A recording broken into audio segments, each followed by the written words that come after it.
April 2017, Nottingham, UK. Two little boys were just gone, vanished with their mother. No school, no contact, no trace. Samantha Baldwin had told the court their father abused them. But the judge ruled there was no evidence. She was lying.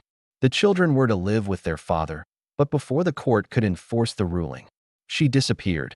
And when police dug deeper, they found something chilling. Samantha had help. From nannies. From women with no ties to the children. They weren't babysitters. They were part of something bigger. A web of beliefs. A secret. Community. Some said it was a cult. Others, a trafficking network. But what happened to the children? This is not fiction. This is a real story. Subscribe now to @Unbelievable True Story and watch to the end. April 26, 2017, Nottingham, England. It was a chilly spring morning in the heart of England. Birds chirped in quiet suburbs. Kids zipped up jackets on their way to school, and office workers queued for coffee under gray skies. But inside one quiet home, panic had already begun to bloom. Two school-aged boys, just 6 and 9, hadn't shown up for class. No one had called in. No one had answered the school's messages. And the boy's father, Craig, was growing frantic. He wasn't allowed to see his sons yet, but that was about to change, because the family court had finally reached a decision. After months of accusations, hearings, and emotional breakdowns, the judge ruled there was no evidence the father was a danger. Samantha Baldwin, the boy's mother, had lied, and she was not allowed to keep them anymore. But now, hours before the handover, they were gone, vanished, and no contact. No texts, no sightings. Samantha's phone rang endlessly. Police knocked at her door. No answer. Inside her home, eerily still, everything looked ordinary. Their shoes were gone, clothes missing, toothbrushes, toys, bags. All taken in a rush. She had planned it, but where had they gone? And who was helping her? A quiet mother with a troubled past to the outside world, Samantha Baldwin looked like a devoted mother. Soft-spoken, clean record, active on social media, with inspirational posts about parenting and self-love. But in court, a very different picture was emerging. She'd accused Craig, her ex, of horrific things. Allegations no one wanted to believe were true. The kind that tear families apart. The kind that, if true, meant her sons were in danger. But there was a problem. Every time social workers, doctors, psychologists, or police looked deeper, the evidence never matched her claims. She said her boys were being hurt, but medical reports found nothing. She said they were scared of their father, but independent interviews showed no fear. Instead, experts noticed something else. The children were repeating unusual words. Things no 6 or 9-year-old should say. Graphic words. Complex descriptions. Almost rehearsed. Some experts believed they'd been coached. Others warned Samantha may be suffering from a psychological condition. One called induced delusional disorder, where a parent, fully believing something horrific has happened, passes those false beliefs onto their children. The court listened. And in 2017, they ruled the children would go back to live with their father. Samantha Baldwin was devastated. But instead of following the court's order, she vanished at first. No one thought the worst. Maybe Samantha needed space. Maybe she was somewhere nearby, at a friend's, scared and overwhelmed. But when 24 hours passed and no one heard a word, alarms went off. By day 2, a missing persons alert was issued. By day 3, local news stations ran her photo across the country. She had broken the law and taken 2 minors with her. But how? Where would she go? She didn't have much money. No known passport for the kids. No record of foreign travel. No network, or so it seemed. Yet somehow, she had vanished into thin air. Police searched CCTV footage across train stations, bus routes, petrol stations.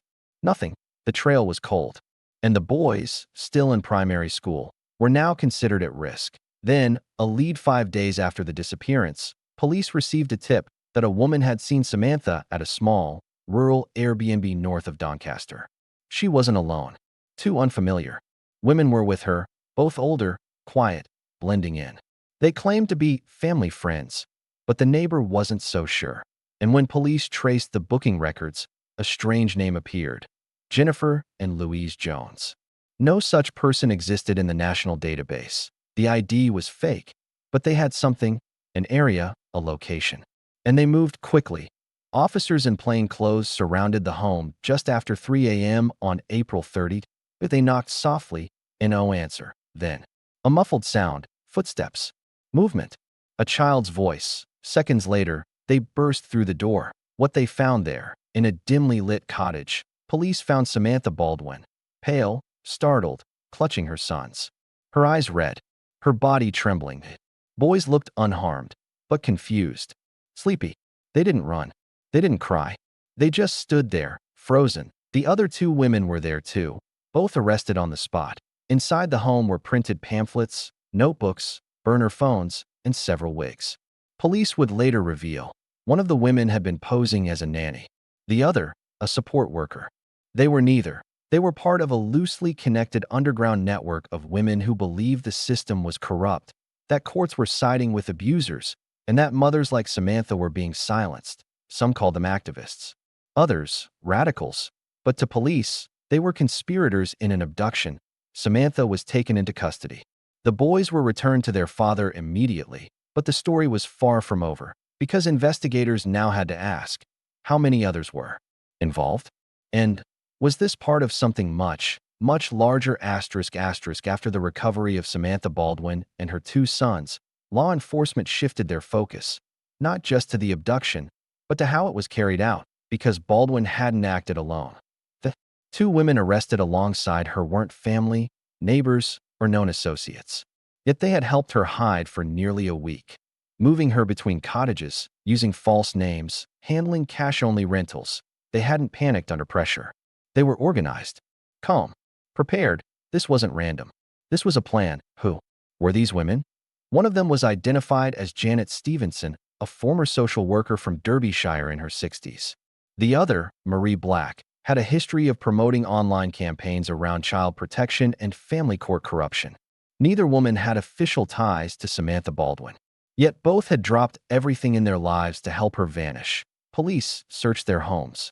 What they found shocked even veteran detectives: stacks of documents detailing custody battles from around the UK, conspiracy books, files titled Survivors of Family Court Abuse. There were handwritten notes, secret meetup schedules, and burner SIM cards. They had planned routes, safe houses, even cash stashes for emergencies. One document was titled Operation Safe Mother. A belief system rooted in fear. Interviews with both women revealed a disturbing belief system. They claimed to be rescuing children from a broken court system, one they believed routinely gave custody to abusive fathers while silencing mothers. In their words, the law had failed. So we stepped in. They spoke of dozens of women like Samantha, mothers who'd lost custody after being accused of coaching or manipulating children. To them, those women were victims, heroes, truth-tellers, and in Samantha's case, they were sure she was right. They believed her allegations without question, even after courts dismissed them and multiple professionals found no evidence of harm. It was blind faith. But more chillingly, they weren't the only ones. Police would soon discover there was an entire underground community, hiding in plain sight, who believed the same. Some called it a support group. Others, especially investigators, saw something darker: the start of a cult-like ideology. Mothers of lost children. Online, this network called itself many names. On forums, private Facebook groups, and encrypted chat apps, they used tags like #MothersOfTruth, #FamilyCourtSurvivors, #ProtectOurKids, #StopCourtCover. Some messages were innocent, offering emotional support. Others were calls to action, instructions on how to hide, lists of sympathetic landlords, tips on disabling GPS trackers, even PDFs titled How to Disappear with Your Child, Legally or Not. The language was emotional, urgent, and often paranoid. Many claimed the system was controlled, that judges, therapists, and police were complicit in child abuse, that only mothers could protect their children. In this world, facts didn't matter. Only belief did. And Samantha Baldwin had become a martyr for their cause. Back in the real world, a public statement was released by Justice Kean, the judge, who had presided over Baldwin's custody case. He didn't mince words. There is not one single piece of medical, clinical, or police evidence to support the mother's allegations. The children have suffered significant emotional harm. I'm satisfied that the mother has fabricated these claims, and worse, manipulated her children to believe them.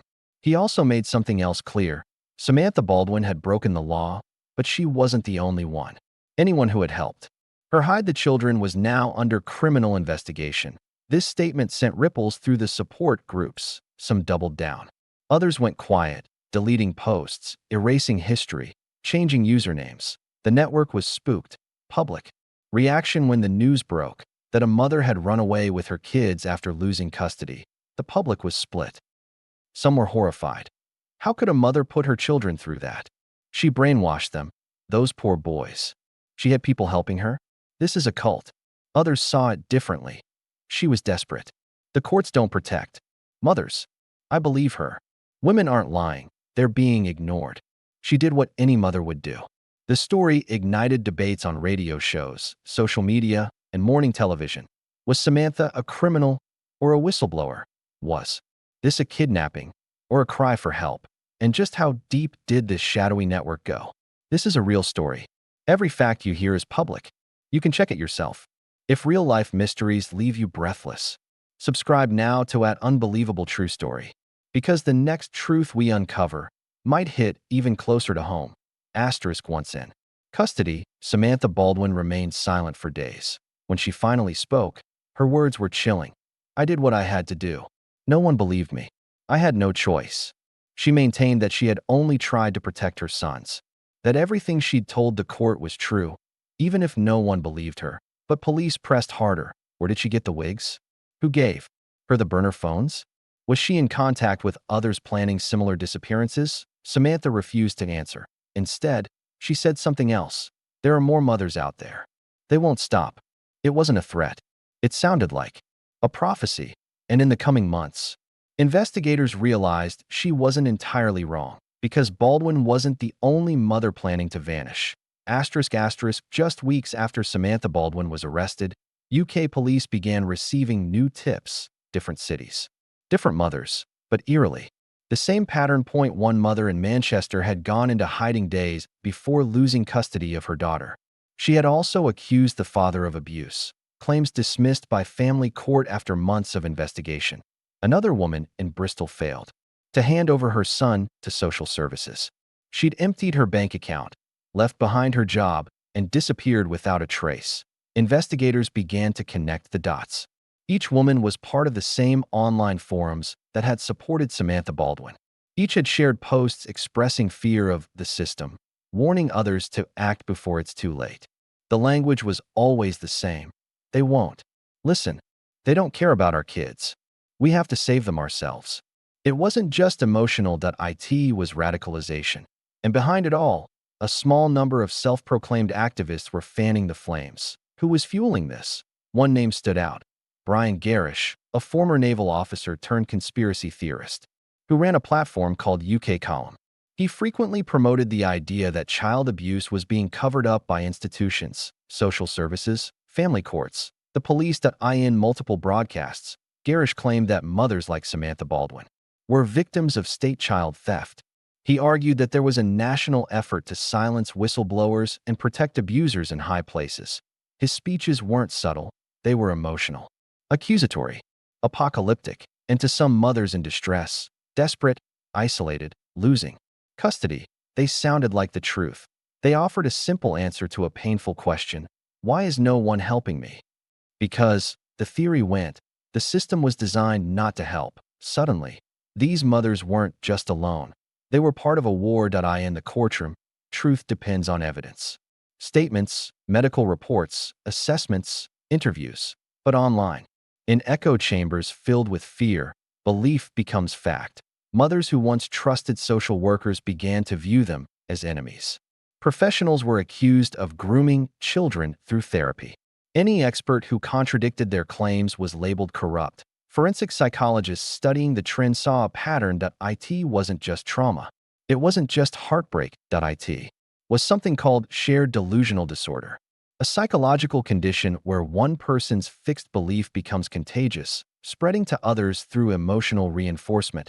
And in the Baldwin case, those beliefs had not only spread, they had been weaponized. Meanwhile, Samantha's sons were placed under professional care. At first, they barely spoke. They clung to each other, confused, nervous, whispering only when alone. With time, therapists noticed something heartbreaking. The boys truly believed the things their mother had told them. They weren't faking. They weren't lying. They had internalized her fears. Words like danger, pain, and bad people came up repeatedly. But when gently questioned, they couldn't explain why they believed those things. They just said, "Mom told us." The younger one asked if he was still being followed. He said someone was watching through the trees. In 01 was that it took months to undo the fear, longer to regain trust.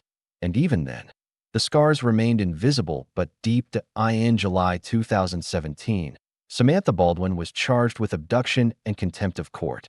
The trial was closely watched, with headlines painting her as both villain and victim. She did not deny taking the children, but she maintained she had done it out of necessity, that the court had failed her sons, and that she acted only to protect them. The prosecution presented clear evidence. She had deliberately disappeared, used aliases, coordinated with outside help, and refused to obey court orders. This was not the act of a desperate mother on impulse. It was premeditated. It endangered the emotional well-being of her children. It showed a blatant disregard for the law. Samantha was sentenced to 6 months in prison for contempt. The 2 women who helped her received suspended sentences and were banned from contact with minors without approval. This isn't fiction. Every detail in this story, from the court transcripts to the psychological reports, comes from real, verifiable sources. These are lives that were truly changed. And the belief systems behind it, they still exist. Today, Samantha Baldwin's case opened a door, not just into her personal beliefs, but into a nationwide issue few wanted to confront. How do you protect children when parents truly believe a lie? How do you balance freedom of speech with the spread of dangerous misinformation? And what happens when emotional trauma, mixed with online radicalization, leads not just to broken families, but to international disappearances? Because it was now clear, this wasn't limited to the UK. Across Europe and North America, similar cases were emerging. In Germany, a mother fled to France after losing custody, hiding with underground groups who claimed the state was stealing children. In the US, a woman vanished with her daughter and was later found in a compound linked to anti-government conspiracy theorists. The Baldwin case had shown the template: lose custody, reject the ruling, disappear with help. The question was no longer if it would happen again. It was when. One mother, one flight, one missing child. September 2018, Calais, France. Customs officers stopped a woman at the ferry terminal after she appeared nervous during a routine screening. She was traveling alone with a child, carrying no father's consent form, no birth certificate, and no shared surname with the boy. When questioned, she claimed the boy was her nephew. But the child whispered something quietly, a different name for her: Mummy. Authorities detained them both. Within hours, Interpol was alerted. The child had been reported missing in the UK 2 months earlier. A mother had taken her son after losing custody in a London court. The ruling cited concerns about emotional instability and manipulation. The woman was trying to flee to Eastern Europe, using a network of individuals who called themselves child protectors. The same group that had assisted Samantha Baldwin. It was no longer a theory. The ring had crossed borders. The hidden network expands. Back in the UK, digital forensic teams continued analyzing devices seized during the Baldwin investigation.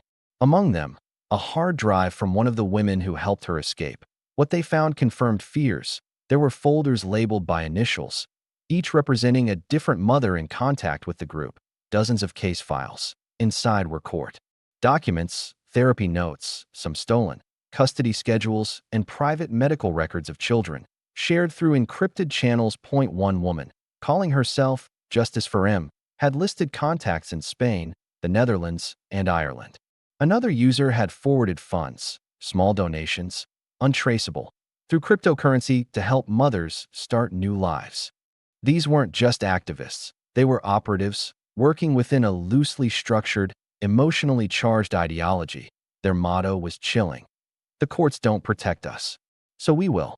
But was there something more? Among the files was one document that caught attention: a series of scanned letters, handwritten and signed, from women asking for help disappearing. Some pleaded for relocation. Others asked to be placed in safe homes abroad. One name came up repeatedly: Madeline Joseph. She wasn't in the UK. She was based in Slovakia, and according to the internal notes, she offered housing and protection for mothers and children who feared for their lives. But what no one could verify was who she really was. There were no official records of her. The contact info led to shell accounts. The passport image, used to rent Airbnb homes across Europe? Fake. Investigators began to ask a darker question. Was someone exploiting these women for more than ideology? From belief to business? Most of the women involved truly believed they were protecting their children. They acted on emotion, on desperation, on fear, but buried within this movement may have been individuals who saw opportunity to manipulate, to control, to make money from mothers at their lowest point. There were reports, unconfirmed but alarming, that at least 2 women who had fled the UK in 2016 had not been heard from again, not even by their families. Police feared the unthinkable, that in the chaos of underground networks and false promises, some children may have disappeared into black markets, whether that was for illegal adoption, trafficking, or hidden communities. No one could say for sure, but the possibility was enough to rattle even the hardest detectives. Meanwhile, Samantha Baldwin had completed her prison sentence and returned to civilian life under close supervision. She was not allowed direct contact with her children. Any future contact would depend on years of review, therapy, and court decisions. She moved to a small town, kept a low profile, but she never recanted her beliefs. In an anonymous interview shared with an independent online broadcaster, Baldwin said, "I'm not sorry for what I did. I'm sorry the world believes the lies." When asked about the growing network, about the women still hiding their children today, she said, "They're doing what's right. What any mother would do." Her words were quiet, controlled, convincing, and that's what made them dangerous. Because to others in the same situation, lost custody, broken trust, feeling unheard, her story became a blueprint. Government response following intense media pressure, UK lawmakers debated new safeguards in family court proceedings. A parliamentary inquiry was launched to review how courts handle abuse allegations, how parents under psychological stress are monitored, how children can be shielded from coercive ideologies. One senior MP issued a statement. "This isn't just about one case. It's about protecting children from becoming pawns in ideological wars, whether those beliefs are well-meaning or not." Specialized training was mandated for judges and family court advisors, and most notably, a task force was formed to investigate cross-border child abduction networks in partnership with Europol. But the internet remained a problem, even as groups were shut down, banned, and erased from platforms. They always came back, different names, new forums, hidden channels, because belief doesn't vanish. It evolves. Everything you're hearing is part of a true, documented case. This story may sound unreal, but it happened. And similar stories continue to happen across the world. These are not just headlines. They are lives. And the next life affected could be closer than you think. Today, Samantha Baldwin's sons live in safety with their father. Their real names are protected. Their images never released. Therapists say they're healing, but slowly, every night, before bed. One of them still asks if his mom is going to come back and rescue him. He doesn't say it with fear. He says it with confusion. Because when you've been told something over and over by the person you trust most, how do you unlearn it? How do you separate love from manipulation? These boys weren't just kidnapped. Physically, they were emotionally abducted by a story that blurred fear, love, and fantasy into one haunting memory. A silence that lingers 5 years later. Nottingham, 2022. The street where Samantha Baldwin once lived is quiet now. Her old neighbors rarely speak about what happened. When they do, it's in hushed tones, as though saying her name out loud might invite the past back in. Her house was sold, repainted, and resold again. A new family moved in. They know the basics. That woman who ran off with her kids, but not the full weight of what happened between those walls. Because what Samantha Baldwin left behind wasn't just a case. It was a wound, and it's one that hasn't fully healed. Psychological assessments. A troubling conclusion. In the months following her arrest, Samantha underwent extensive psychological evaluation, not as part of a defense, but to determine whether she posed future harm to her children. The reports were clear and consistent. She showed no remorse. She believed her version of events with absolute conviction. She was emotionally reliant on a fantasy she had constructed, one where she was the savior and everyone else, including her children's father, were threats. This wasn't simple deception. It wasn't a calculated lie. Samantha Baldwin believed it. Every word, every accusation, every fabricated memory. Psychiatrists described it as a fixed delusional system. Something so deeply internalized, no external evidence, no contradiction, no ruling could break it. She hadn't lied to manipulate. She had lied because, in her mind, it was the truth, the power of belief. There's a saying in criminal psychology: delusion is the only lie the liar believes. And in Samantha's case, that belief didn't come from nowhere. It built over years. Brick by emotional brick, she had experienced a messy breakup. She had clashed with authorities. She had felt unheard by doctors, judges, therapists. All it took was one online forum, one voice that said, "You're not crazy. You're right." And the spiral began. What followed wasn't planned in an evil sense. It wasn't about money or power. It was about identity. Samantha saw herself as a protector, a warrior mother. And when the system told her that wasn't true, she found a different system that would point one built in shadows, supported by people just as convinced, just as desperate. But what they never stopped to ask was, what if we're wrong? Today, both boys live under court-enforced protection. Their names are sealed. They attend school under pseudonyms. Social workers remain quietly involved. There's progress, but also damage that may never fully heal. One boy developed night terrors. The other became withdrawn. In therapy, they've been slowly taught how to distinguish fact from fear. They no longer speak about their mother much. But when they do, it's complicated. They remember bedtime stories, packed lunches, hugs and songs. They also remember being told they were in danger when there was none. It's not just trauma. It's betrayal dressed as love. And it leaves behind a confusing truth. How do you mourn someone who's still alive, but no longer safe? Where is Samantha Baldwin now? After serving her time and attending court-ordered psychological programs, Samantha was released on strict terms. She remains barred from direct or unsupervised contact with her children. She cannot engage in advocacy about the case. She cannot post about it. She cannot contact any of the individuals who helped her disappear. She lives alone now, somewhere in northern England. She doesn't grant interviews. She doesn't attend public events. But those close to her, anonymously, have said the belief still remains. She hasn't changed her mind. In her world, she is still the one who was right. Everyone else, blind. The question that haunts everyone: the Samantha Baldwin case did more than spark media outrage or online debate. It forced a country to ask a terrifying question. What if someone you love believes something so deeply, they'd hurt others to prove it? Not for greed, not for revenge, but for what they think is right. Because when lies are reinforced, when fear is stoked, when echo chambers replace real-world evidence, a mother becomes a kidnapper. A helper becomes a fugitive. A movement becomes a mechanism for chaos. And it all starts with a simple emotion: fear. Final reflection: there are no real winners in the Samantha Baldwin case. Her sons lost their innocence. Their father fought a system that doubted him. The public was left divided and exhausted. And Samantha, she lost everything in pursuit of what she believed was justice. But here's what's most frightening: she's not alone. There are others like her. Right now, across borders and online, other stories are brewing. Other mothers are watching. And some already believe they must run, not for their safety, but for their truth. Have you heard this story before? What would you do if your own family member, someone you trusted, believed something dangerous, but believed it with all their heart? If you're drawn to real stories that stay with you, subscribe now to @Unbelievable True Story.